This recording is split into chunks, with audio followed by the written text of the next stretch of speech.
എന്തായിരുന്നു വാർഷികത്തിന് കിട്ടിയ സമ്മാനം?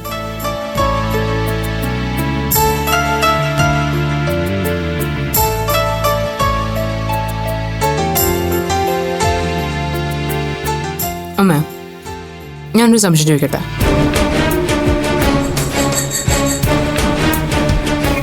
VP ശരിക്കും ഒരു ജെന്റിൽമാൻ ആണോ? അതോ അങ്ങനെയാണെന്ന് പുള്ളിക്കാരൻ അഭിനയിക്കുന്നതാണോ? ഇപ്പൊ എന്താ നിനക്കങ്ങനെ തോന്നാൻ? ഏയ്, ഒന്നുമില്ല. അവിടെ നിന്ന് പോകുന്നതിന് ശേഷമാ ഞാൻ മാറി നിന്ന് VP ഒന്ന് ശരിക്കും സ്റ്റഡി ചെയ്തത്. അപ്പോഴാ എനിക്ക് ആളെ ശരിക്കും മനസ്സിലായത്. VP എന്ന വിജയ് പണിക്കർ ഒരു നല്ല നടനായിരുന്നു, എല്ലാ അർത്ഥത്തിലും. അധ്യാപകന്റെയും അച്ഛന്റെയും ഭർത്താവിന്റെയും അയൽക്കാരന്റെയും സുഹൃത്തിന്റെയൊക്കെ വേഷം ഇക്കാലം അത്രയും ഭംഗിയായിട്ട് അഭിനയിച്ച് പൊലിപ്പിച്ച് കയ്യടി നേടിയ നല്ല ഒന്നാം തരം നടൻ. അമ്മയ്ക്ക് എങ്ങനെ തോന്നിയിട്ടില്ല? കൃത്യമായിട്ട് റിഹേഴ്സൽ ചെയ്ത ജീവിതത്തിന്റെ ഓരോ ഫ്രെയിമിലും തന്റെ വേഷം ഭംഗിയാക്കുന്ന ഒരു ഡീസന്റ് നടനാണ് VP. പക്ഷെ ഒട്ടും പ്രതീക്ഷിക്കാതെ പ്രോപ്പർ റിഹേഴ്സലോ സ്ക്രിപ്റ്റോ ഇല്ലാതെ ഒരു വേഷം അഭിനയിക്കാൻ കിട്ടിയപ്പോ VPയിലെ സമർത്ഥനായ നടൻ ആരെങ്കിലും പൊളിഞ്ഞു പാളീസായിപ്പോയി. അതിന്റെ ഫ്രസ്ട്രേഷനാ VP ഇപ്പൊ കാണിച്ചു കൂട്ടുന്നതൊക്കെ, അല്ലേ അമ്മ? അങ്ങനെയൊന്നും പറയല്ലേ അപ്പു. VP പാവാ. നിന്റെ ഈ മാറ്റം അച്ഛനെ മാനസികമായിട്ട് ആകെ തളർത്തി കളഞ്ഞു. അതാ ഇങ്ങനെയൊക്കെ. എനിക്ക് ഉൾക്കൊള്ളാൻ കഴിയുന്നത് പോലെ VPക്ക് അത് ഉൾക്കൊള്ളാൻ കഴിയണമെന്നില്ലല്ലോ. സമ്മതിക്കുന്നു, അതിനെ എന്നെ ഒഴിവാക്കാം, ഒറ്റപ്പെടുത്താം. പക്ഷെ ഇത്രയും നാൾ നിഴൽ പോലെ കൂടെ നടന്ന അമ്മയോട് എന്താ ഇങ്ങനെ? അതാ എനിക്ക് മനസ്സിലാവാത്ത.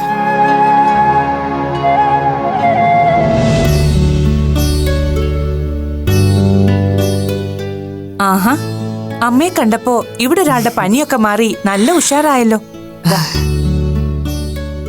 എന്തു പറ്റി പെട്ടെന്നൊരു പനി വരാൻ? അവൾക്കങ്ങനെ കോൾഡൊന്നും പതിവില്ലാത്തതാണല്ലോ. വിജയ് കഴിഞ്ഞ ദിവസം വന്ന് ആ വാർത്തയുടെ പേരിൽ കുറച്ച് കോലാഹലമൊക്കെ ഉണ്ടാക്കിയിട്ടാ പോയത്. അത് കണ്ട് പേടിച്ചിട്ടാവും അപ്പൂനിങ്ങനെ. ഇന്നലത്തെ പനിയും ചുമയൊക്കെ കണ്ടപ്പോ എനിക്ക് കുറച്ച് ടെൻഷൻ ഉണ്ടായിരുന്നു. പക്ഷേ ഇന്ന് രാവിലെ ആയപ്പോ ഒരുവിധം ഓക്കെ ആയി. ദാ അമ്മയെ കൂടെ കിട്ടിയപ്പോ ആൾക്ക് എന്താ മാറ്റം.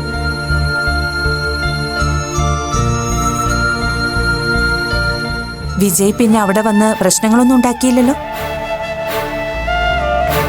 ആ പത്രക്കാരി കുട്ടി ഇത്രയൊക്കെ പൊലിപ്പിച്ചെഴുതുമെന്ന് ഞാൻ ഒട്ടും കരുതിയില്ല ഗീത. അതിന്റെ പിന്നിൽ ഇങ്ങനൊരു അപകടം ഉണ്ടെന്ന് അറിഞ്ഞിരുന്നെങ്കിൽ എന്തെങ്കിലും പറഞ്ഞ് ഞാൻ അതിനെ ഒഴിവാക്കുമായിരുന്നു. സാരമില്ല ഡേസി, ഒരു കണക്കിന് ഇതൊക്കെ ഇങ്ങനെ ആയത് നന്നായി. എല്ലാവരും അറിഞ്ഞല്ലോ. അതിന്റെ പേരിലുള്ള വീർപ്പുമുട്ടൽ അത്രയും കുറച്ച് അനുഭവിച്ചാൽ മതിയല്ലോ ഇനി. എല്ലാം ശരിയാവും ഗീത. ഇപ്പൊ വിജയുടെ മനസ്സ് ആകെ ഭ്രാന്ത് പിടിച്ച അവസ്ഥയില്ല. അയാളോട് ഇപ്പൊ ഒന്നും പറഞ്ഞ തലേ കേറില്ല. സാഹചര്യങ്ങളുമായി ഒന്ന് പൊരുത്തപ്പെട്ട് വരട്ടെ. എന്നിട്ട് നമുക്ക് സാവധാനം വിജയെ കാര്യങ്ങൾ പറഞ്ഞ് ബോധ്യപ്പെടുത്തി തിരികെ കൊണ്ടുവരണം. വിജയെ മാറ്റിയെടുക്കാൻ പറ്റുമെന്ന് എനിക്ക് നല്ല പ്രതീക്ഷയുണ്ട്.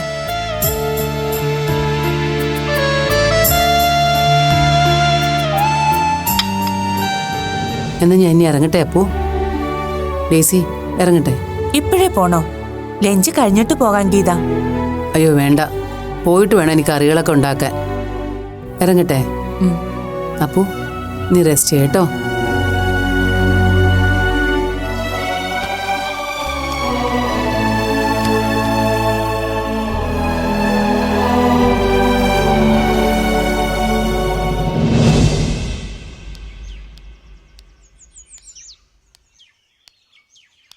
ഗീത എന്തായാലും ഇന്ന് വന്നത് നന്നായി. അപ്പുന് നല്ല സന്തോഷമായി. ഞാൻ പറഞ്ഞില്ലേ, വിജയുടെ വരവും സംസാരവും ഒക്കെ അവളെ വല്ലാതെ ഭയപ്പെടുത്തി കളഞ്ഞു. അപ്പുനെ മാത്രമല്ല ഡേസി, VP ഇപ്പോ എന്നെയും വല്ലാതെ ഭയപ്പെടുത്തുന്നുണ്ട്. ഓരോ ദിവസം കഴിയുന്തോറും പേടിച്ചാണ് ഞാനവിടെ കഴിയുന്നത്. എന്താ ഗീത, അത്രയ്ക്ക് പ്രശ്നമാണോ വിജയ്? ഉപദ്രവിക്കുകയോ മറ്റോ? അങ്ങനെയൊന്നും ഒരിക്കലും ഉണ്ടായിട്ടില്ല. പക്ഷേ ഫിസിക്കലി ഉള്ള ടോർച്ചറിനേക്കാൾ നമ്മളെ ഏറ്റവും കൂടുതൽ ഹേർട്ട് ചെയ്യുന്നത് മെന്റൽ ഹറാസ്മെന്റ് അല്ലേ? ഒപ്പം സ്ട്രെസ് കൂടി വിപിക്ക് എന്തെങ്കിലും സംഭവിക്കുന്നുള്ള പേടിയും. എനിക്ക് തോന്നുന്നത് വിജയ്ക്ക് നല്ലൊരു കൗൺസിലിങ്ങിന്റെ ആവശ്യമുണ്ടെന്നാ. അതെ, തോന്നലല്ല ഡേസി, അത്യാവശ്യമാണ്. പക്ഷേ വിപിയുടെ കണ്ണിൽ മറ്റുള്ളവർ അബ്നോർമൽ. അതുകൊണ്ട് തന്നെ വിപി അവരെയൊക്കെ ഒഴിവാക്കാൻ തുടങ്ങുക. അപ്പുവിനെ മാത്രമല്ല, എന്നെയും വിപിയുടെ ജീവിതത്തിൽ നിന്ന് ഒഴിവാക്കുന്നതിനെ പറ്റി വിപി സീരിയസ് ആയി ചിന്തിച്ചു തുടങ്ങിയിരിക്കുന്നു. ചിന്തിച്ചു തുടങ്ങിയെന്നല്ല, തീരുമാനം എടുത്തു കഴിഞ്ഞിരിക്കുന്നു എന്ന് വേണം പറയാൻ. എന്താ ഗീത, എന്താ നീ പറയുന്നേ? വിജയ് ഒഴിവാക്കാൻ നോക്കുന്നെന്നോ? എങ്ങനെ? അതെ ഡേസി, വിപി ഡിവോഴ്സിന് തയ്യാറെടുക്കുക. ഗീത, എന്താ എന്താ നീ പറയുന്നേ? വിജയ് അങ്ങനെ പറഞ്ഞോ? ഇന്നലെയായിരുന്നു പ്രഖ്യാപനം ഉണ്ടായത്. അതിന് വിപിയുടെ വക ട്രീറ്റും ഉണ്ടായിരുന്നു. നോ ഗീത, അതിനൊന്നും താൻ നിന്നു കൊടുക്കരുത്. വിപിയുടെ മനസ്സ് ശരിയല്ലാത്തതുകൊണ്ട് ഇങ്ങനൊക്കെ. അതൊന്നും താൻ സീരിയസ് ആയിട്ട് എടുക്കുകയും ചെയ്യരുത്. ഞാൻ എടുത്തില്ലെങ്കിലും വിപി സീരിയസ് ആയിട്ട് തന്നെയാണ് എടുത്തിരിക്കുന്നത്. എന്തായാലും ഇങ്ങനൊക്കെ ഒക്കെ വരുന്നിടത്ത് വെച്ച് നോക്കാം. പിന്നെ ഡേസി, അപ്പുവിൻ്റെ കാര്യത്തിൽ എനിക്ക് ചിന്തയില്ലാഞ്ഞിട്ടല്ല ഞാൻ അവളെ ഇവിടെ നിർത്തിയിരിക്കുന്നത്. പക്ഷേ ഇപ്പോഴത്തെ സാഹചര്യത്തിൽ എനിക്ക് അവളെ വിളിച്ച് വീട്ടിലേക്ക് കൊണ്ടുപോകാനും പറ്റില്ല. വിളിച്ചാൽ അവൾ വരാനും വഴിയില്ല. എല്ലാത്തിനും ഒരു വഴി ആലോചിക്കുന്നുണ്ട് ഞാൻ. എന്തെങ്കിലും ഒരു വഴി തെളിഞ്ഞാൽ എത്രയും പെട്ടെന്ന് ഞാൻ അപ്പുവിനെ കൂട്ടിക്കൊണ്ടു പോയിക്കോളാം. അതുവരെ എനിക്കും അപ്പുവിനും വേണ്ടി ഡേസിയും ജോബിനും ഈ ബുദ്ധിമുട്ട് സഹിച്ചേ പറ്റൂ. പ്ലീസ്, വേറൊന്നും തോന്നരുത്. നീ എന്നെ അങ്ങനെയാ കണ്ടേക്കുന്നത്? അതും അപ്പുവിന്റെ കാര്യത്തില്? ഞങ്ങളുടെ കാര്യം ആലോചിച്ച് നീ വിഷമിക്കേ വേണ്ട. അവളെ എത്ര കാലം വേണമെങ്കിലും ഇവിടെ നിർത്താൻ ഞങ്ങൾക്ക് സന്തോഷമേ ഉള്ളൂ. അവൾ എന്റെയും കൂടെ കുട്ടിയല്ലേ ഗീത? എനിക്കറിയാം, എന്നാലും ഞാൻ പറഞ്ഞേ ഉള്ളൂ. പിന്നെ വിപി ഡിവോഴ്സ് ആവശ്യപ്പെട്ടതൊന്നും ഞാൻ അപ്പുവിനോട് പറഞ്ഞിട്ടില്ല കേട്ടോ. അതൊക്കെ അറിഞ്ഞാൽ അപ്പുവിന് ഭയങ്കര സങ്കടമാവും. എന്തിനാ അവളെയും കൂടെ വിഷമിപ്പിക്കുന്നത്? അത് ശരിയാ, ഞാൻ പറയില്ല ഗീത. എന്നാ ഞാൻ പോട്ടെ ഡേസി, ഞാൻ വിളിക്കാം.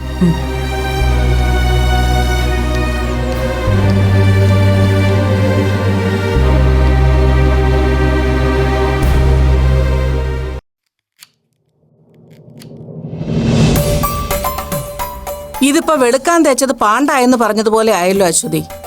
അന്യജാതി നാണേലും വേണ്ടില്ല, മാളുവിന്റെ കാര്യങ്ങളൊക്കെ അറിയാവുന്ന ഒരാളാണല്ലോ എന്ന് കരുതിയാ നമ്മൾ ഈ ബന്ധത്തിന് സമ്മതം മൂളിയത്. അതെ, എന്നിട്ടിപ്പൊ അതും നടക്കില്ല. സ്വജാതിന്ന് ആരും ഇനി പെണ്ണും ചോദിച്ചു വരാനില്ലാത്ത അവസ്ഥയായല്ലോ. ഇനിയിപ്പൊ എന്താ ചെയ്യുക? ഇത്രയ്ക്കൊക്കെ നിരാശപ്പെടാൻ വേണ്ടി ഇവിടിപ്പോ അതിനു വേണ്ടി ഒന്നും സംഭവിച്ചില്ലല്ലോ. ഒന്നും സംഭവിച്ചില്ലേ? നിനക്കിത് എന്തു പറ്റിയടി? അതല്ലമ്മേ, നമ്മൾ ആവശ്യപ്പെട്ട പോലെ അപ്പുവിന്റെ കാര്യത്തിൽ ടീച്ചറും ജോബിനും അനുകൂലമായൊരു നിലപാടെടുത്താ അപ്പോ തീരാവുന്ന പ്രശ്നമല്ലേ ഉള്ളൂ. ആ, പ്രശ്നം അത്രേ ഉള്ളൂ. പക്ഷെ അവരങ്ങനെ ഒരു നിലപാടെടുക്കില്ലല്ലോ. അങ്ങനെ എടുക്കാനായിരുന്നെങ്കിൽ മുരളി ഈ നിബന്ധന വെച്ച ആ നിമിഷം അവരത് സമ്മതിക്കുകയും ചെയ്തേനെ. പണിക്കരുടെ മോളെ അവിടുന്ന് പറഞ്ഞു വിടുകയും ചെയ്തേനെ. ഇതിപ്പോ അങ്ങനെ ഒരു കാര്യം അറിഞ്ഞതായിട്ട് പോലും അവര് ഭാവിക്കുന്നില്ലല്ലോ. ഡെയ്സി ടീച്ചറുടെ സ്വഭാവം വെച്ച് നോക്കുമ്പോ അപ്പുവിന്റെ കാര്യത്തിൽ അറുത്തുമുറിച്ചൊരു തീരുമാനം എടുക്കാൻ അവർക്ക് കഴിയില്ലമ്മേ. ഒന്നുമില്ലെങ്കിലും വിപിയേട്ടനും ഗീതേച്ചിയൊന്നും അവർക്ക് അന്യരല്ലല്ലോ. അതുപോലെ തന്നെയാണല്ലോ നീ മുരളി അവർക്ക്.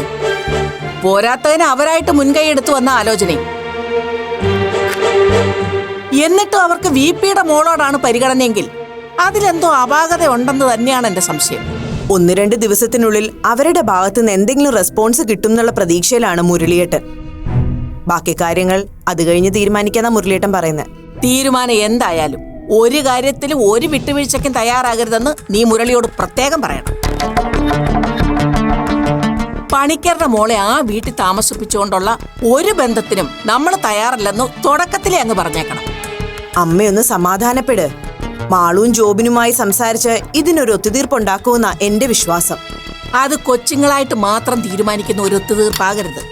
2 വീട്ടുകാരും കൂടി ആലോചിച്ച് വേണം ഒരു തീരുമാനത്തിലെത്താൻ. അല്ലെങ്കിലേ ബെടക്കാക്കി തനിക്കാക്കുന്ന ഒരനവ ഇപ്പൊ ടീച്ചറിന്റെ കൂടെ കൂടിയേക്കുന്നത്. അവളോ നല്ല രീതി ജീവിക്കേയില്ല, നമ്മുടെ കൊച്ചിനെ ഒട്ടും ജീവിക്കാൻ സമ്മതിക്കേയില്ല. അങ്ങനെയൊന്നും സംഭവിക്കാതിരിക്കണമെങ്കിൽ എല്ലാത്തിനും ഒരു വ്യവസ്ഥ ഇപ്പോഴേ ഉണ്ടാക്കുന്നത് നല്ലതാ.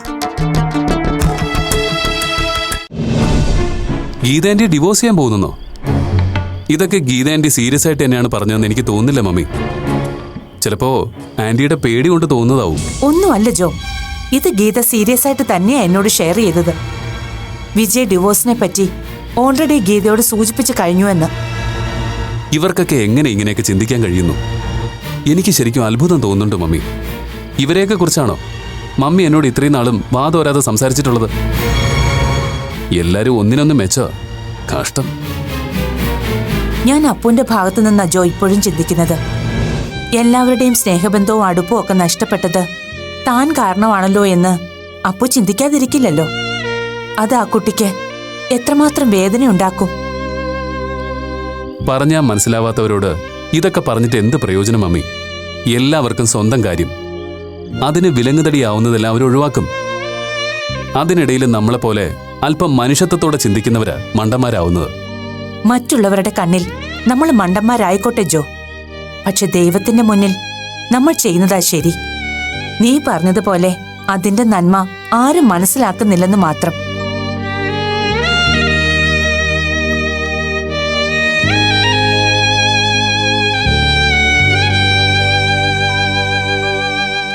നീ എന്താ ജോ ആലോചിക്കുന്നേ? ഏയ് ഒന്നുമില്ല. അല്ല, നിന്റെ മനസ്സിൽ എന്തോ ഉണ്ട്. അപ്പുവിന്റെ കാര്യമാണോ? അല്ല മമ്മി, മുരളി അങ്കിൾ അപ്പുവിനെ ഇവിടെ നിന്ന് ഒഴിവാക്കിയേ ഈ ബന്ധത്തിന് സമ്മതിക്കുമെങ്കിൽ അങ്ങനെയാണെങ്കി പറ. പിന്നെ നമ്മൾ ഈ ബന്ധത്തിന് അവരെ നിർബന്ധിച്ചിട്ട് എന്ത് കാര്യം മമ്മി? വിവാഹബന്ധം എന്നൊക്കെ പറയുന്നത് അങ്ങനെ തല്ലി പഴിപ്പിച്ച് പാകപ്പെടുത്തിയെടുക്കേണ്ട ഒന്നല്ലല്ലോ. ഞാനിപ്പോ അങ്ങനെയാ ചിന്തിക്കുന്നത്. വരട്ടെ, അങ്ങനെ നീ നിരാശപ്പെടുകയൊന്നും വേണ്ട. ചെയ്യേണ്ടത് എന്താണെന്ന് ഞാൻ പറഞ്ഞു തരാം. നീ നാളെ തന്നെ മാളുവിനെ കണ്ട് സംസാരിക്കണം. അപ്പുവിന്റെ കാര്യത്തിൽ നമ്മൾ എന്തുകൊണ്ട് ഇങ്ങനൊരു തീരുമാനം എടുത്തുന്ന് നീ കാര്യകാരണ സഹിതം മാളുവിനെ പറഞ്ഞ് ബോധ്യപ്പെടുത്തണം. അമ്മി, അതിന് ഞാൻ ശ്രമിക്കാഞ്ഞിട്ടല്ലല്ലോ. ഒരിക്കൽ ശ്രമിച്ചു പരാജയപ്പെട്ടു എന്ന് കരുതി വീണ്ടും ശ്രമിക്കുന്നതിൽ ഒരു തെറ്റുമില്ല ജോ. അത് നിനക്കും കൂടി വേണ്ടിയാ, അത് ഓർമ്മ വേണം.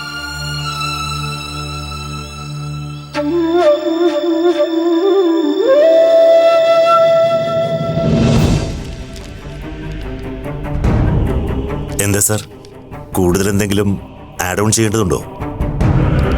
ഇല്ല, ഇത് മതിയാവും. മിസ്സിസിനെ കൂടി ഒന്ന് വായിച്ചു കേൾപ്പിക്കണ്ടേ? ഫൈനൽ ഡ്രാഫ്റ്റ് ആകുന്നതിന് മുമ്പ് അവർക്ക് എന്തെങ്കിലും സജഷനോ കറക്ഷനോ ഉണ്ടെങ്കിൽ. അങ്ങനെയൊന്നും ഉണ്ടാവാൻ വഴിയില്ലെന്ന് തോന്നുന്നു. ഏതായാലും ഈ കോപ്പി ഇവിടെ ഏൽപ്പിച്ചിട്ട് പോവാം. എന്തെങ്കിലും ഉണ്ടെങ്കിൽ മിസ്സിസ് നോക്കിയിട്ട് പറയട്ടെ. ആ ഗീത, ഇത് അഡ്വക്കേറ്റ് ശാന്തകുമാർ. ഹലോ. നമ്മുടെ മ്യൂച്വൽ അഗ്രിമെന്റിന്റെ കരടുമായിട്ട് വന്നതാണ്. താനതൊന്ന് വായിച്ചു നോക്കിയിട്ട് എന്തെങ്കിലും കൂട്ടിച്ചേർക്കണമെന്ന് നോക്കിയേ. അതിൻ്റെ ആവശ്യമില്ല. VP വായിച്ചു നോക്കിയില്ലേ, അത് തന്നെ ധാരാളം. എനിക്ക് പ്രത്യേകിച്ച് സജഷനൊന്നുമില്ല. അത് വിജയ് സാർ പ്രത്യേകം പറഞ്ഞിരുന്നു കേട്ടോ സാറേ. സെപ്പറേഷൻ എപ്പോഴും വേദനിപ്പിക്കുന്നൊരു കാര്യമാണ്. പലപ്പോഴും ഭാര്യയും ഭർത്താവും അല്ലെങ്കിൽ രണ്ടു കൂട്ടരുടെയും വീട്ടുകാർ തമ്മിൽ മാസങ്ങൾ നീണ്ട തർക്കങ്ങൾക്കും തമ്മിൽ തല്ലിനും ശേഷമായിരിക്കും ഒരു സമവായത്തിലെത്തുക. സത്യം പറഞ്ഞാൽ കോടതി മുഖാന്തരം നീങ്ങുന്ന ഡിവോഴ്സിനേക്കാൾ കൂടുതൽ തലവേദനയാണ് ഈ ഔട്ട് ഓഫ് കോർട്ട് സെറ്റിൽമെൻറ്റ് കേസുകൾക്ക്. സത്യം പറഞ്ഞാൽ ഇവിടെ നിങ്ങളുടെ ഈ കേസിൽ ആ കാര്യത്തിൽ പോലും രണ്ടുപേർക്കും ഒരേ മനസ്സാണെന്ന് അറിയുമ്പോൾ അത്ഭുതം തോന്നും. ഇത്ര അണ്ടർസ്റ്റാൻഡിംഗ് ഉള്ളവർ തമ്മിൽ. അല്ല, അതൊന്നും നമ്മുടെ കയ്യിൽ നിൽക്കുന്ന കാര്യങ്ങളല്ലാന്നറിയാം. എന്നാലും പറഞ്ഞേ ഉള്ളൂ. അപ്പോൾ പിന്നെ ഫൈനൽ ഡ്രാഫ്റ്റ് ആക്കിയിട്ട് വരാം. കോടതിയിൽ സബ്മിറ്റ് ചെയ്ത് കഴിഞ്ഞാൽ ഒരു 3 മാസത്തിനകം സെപ്പറേഷൻ അനുവദിച്ച് കിട്ടുമായിരിക്കും അല്ലേ? അതിപ്പോൾ അങ്ങനെ കൃത്യമായി പറയാൻ പറ്റില്ല. It's depends. കുറഞ്ഞത് 6 മാസം എന്തായാലും എടുക്കും. മാഡം എന്താ ചോദിച്ചത്? ഒന്ന് അറിഞ്ഞിരിക്കാൻ വേണ്ടി ചോദിച്ചതേ ഉള്ളൂ. എന്നാൽ പിന്നെ ഞാൻ ഇറങ്ങട്ടെ സാർ. Final draft ആയിട്ടിരിക്കാം. ശരി. ശരി മാഡം.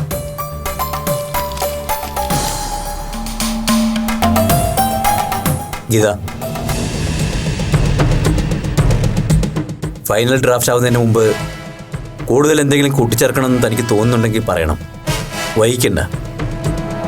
എന്നെയോ VP-യോ അറിയാത്ത കോടതിക്ക് നമ്മൾ പിരിയണോ വേണ്ടിയോ എന്ന് തീരുമാനിക്കാൻ മിനിമം 6 മാസം സമയം എടുക്കുമെങ്കിൽ 25 വർഷത്തിൽ കൂടുതൽ പരസ്പരം അറിയാവുന്ന നമുക്ക് ഒരു തീരുമാനത്തിലെത്താൻ മിനിമം 1 മാസം സമയമെങ്കിലും എടുത്തൂടെ VP? ധൃതി കൂട്ടണ്ട VP. എനിക്കിനിയും പല കാര്യങ്ങളും ആലോചിക്കാനുണ്ട്. അതിനുശേഷം മാത്രമേ ഞാൻ ഒപ്പിടൂ.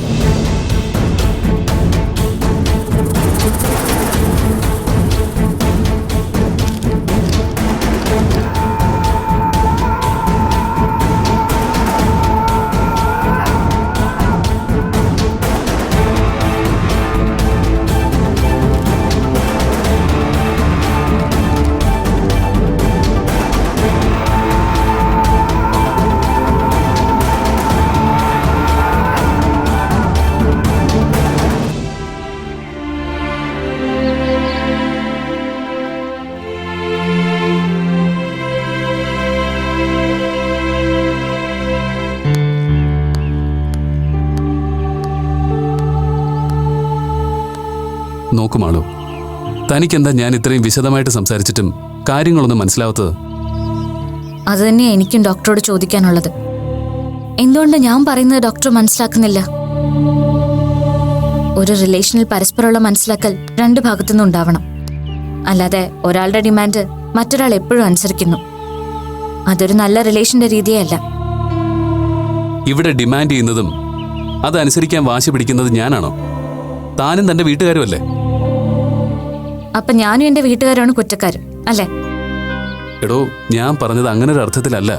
എങ്ങനെ പറഞ്ഞതാണെങ്കിലും അതിന് ആ ഒരു അർത്ഥത്തെ കേട്ട് എനിക്ക് തോന്നുള്ളൂ. തന്നോട് തർക്കിക്കാൻ ഞാനില്ല. പറഞ്ഞാ മനസ്സിലായില്ലെങ്കിൽ പിന്നെ എന്താ ചെയ്യാ?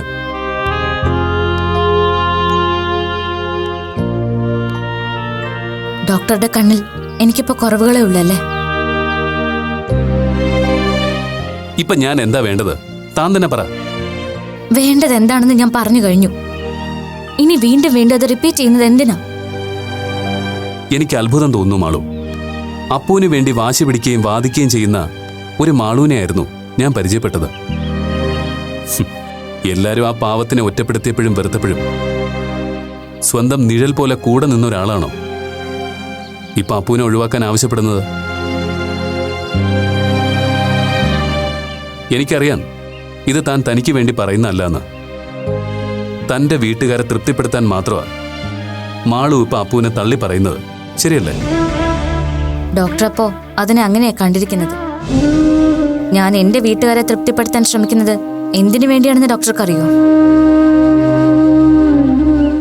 എനിക്ക് ഇയാളെ ഒന്നിന്റെ പേരിൽ നഷ്ടപ്പെടാതിരിക്കാൻ വേണ്ടിയാ.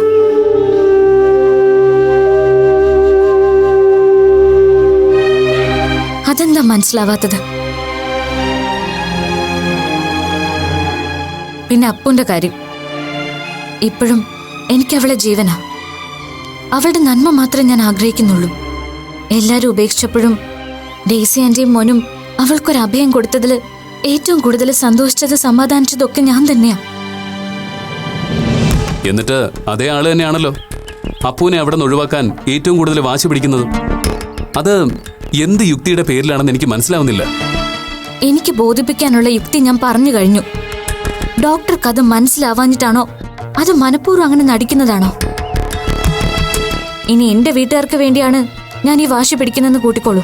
അതിലെന്താ തെറ്റ്? അവര് പറയുന്നതിൽ ന്യായമില്ലേ? എന്ത് ന്യായം? സ്വന്തം ജാതിയ സമുദായവും പോലും നോക്കാതെ ഈ പ്രപ്പോസലിന് ഓക്കെ പറഞ്ഞതല്ലേ അവര്? അതും എന്റെ മുത്തശ്ശിയെ പോലെ തനി ഓർത്തഡോക്സ് ആയ ഒരാള് ഞങ്ങളുടെ ഫാമിലിയിൽ ഉണ്ടായിട്ട് കൂടി. അതിനൊന്നും ആരും തെറ്റ് പറഞ്ഞില്ലല്ലോ മാളു. എന്തുകൊണ്ട് അപ്പു നിങ്ങളുടെയൊക്കെ കണ്ണിലെ കരടാവുന്നു? അത് മാത്രം എന്റെ പ്രശ്നം. എന്താ ഞാൻ ചോദിച്ചതിന് ഉത്തരവില്ലേ? എനിക്കറിയില്ല ഡോക്ടർ. ഡോക്ടറുടെ ഇഷ്ടം പോലെ ചെയ്തോളൂ. ഒരുപാട് മോഹിച്ചിട്ട് ഒടുക്ക സങ്കടപ്പെടാനാവും എന്റെ വിധി.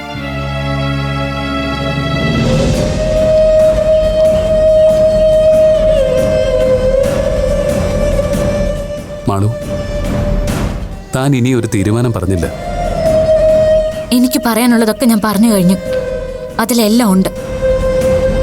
അപ്പോ നമ്മുടെ വിവാഹത്തിന് താനും തന്റെ വീട്ടുകാരും സമ്മതിക്കണമെങ്കിൽ അപ്പൂനെ എന്റെ വീട്ടിൽ നിന്ന് ഒഴിവാക്കണം, അല്ലേ?